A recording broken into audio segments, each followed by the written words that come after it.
અંકલેશ્વર શહેરમાં માલી ખરકી યુવક મંડળ દ્વારા 12 ગણેશની થીમ પર ગણેશ મહોત્સવની ઉજવણી કરવામાં આવી રહી છે, જે લોકોના આકર્ષણનું કેન્દ્ર બની છે. અંકલેશ્વરમાં ગણેશ મહોત્સવની ઉત્સાહભેર ઉજવણી કરવામાં આવી રહી છે, ત્યારે ગણેશ પંડારોમાં અવનવી થીમ પર ગણેશ ઉત્સવની ઉજવણી કરવામાં આવી રહી છે.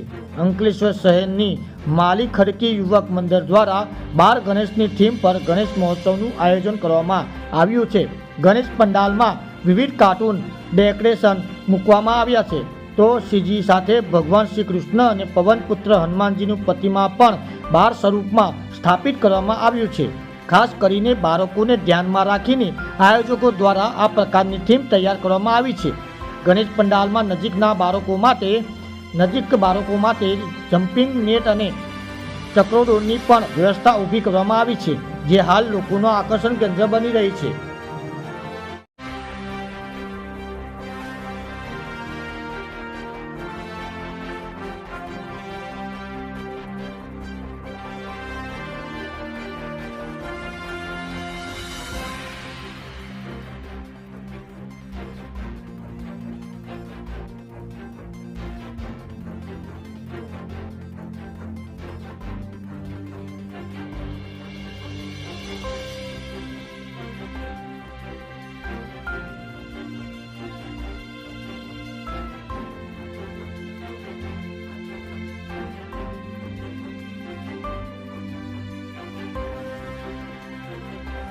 મારું નામ કરણ મિસ્ત્રી છે, માલી ખરકી યુવક મંડળમાંથી.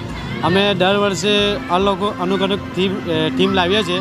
આ વર્ષે અમે બાલ ગણેશની થીમ લાવ્યા છે, અને આ હનુમાન દાદા એ બાલ હનુમાન છે, બાલ કૃષ્ણ છે, એ છોટા ભીમની પર અમે થીમ લેવા છે. દર વર્ષે અમે અનોખું થીમ લાવીએ છીએ, અને અમે એવી આશા રાખીએ છીએ કે માલી ખરકી યુવક મંડળમાં લોકો જોવા આવે અને છોકરાઓનું મનોરંજન વધારે. મારું નામ પ્રશાંત ભટ્ટ છે. આજરોજ અમે માલી ખરકી મોહલ્લામાં ગણપતિ દર્શન કરવા માટે આવ્યા છે.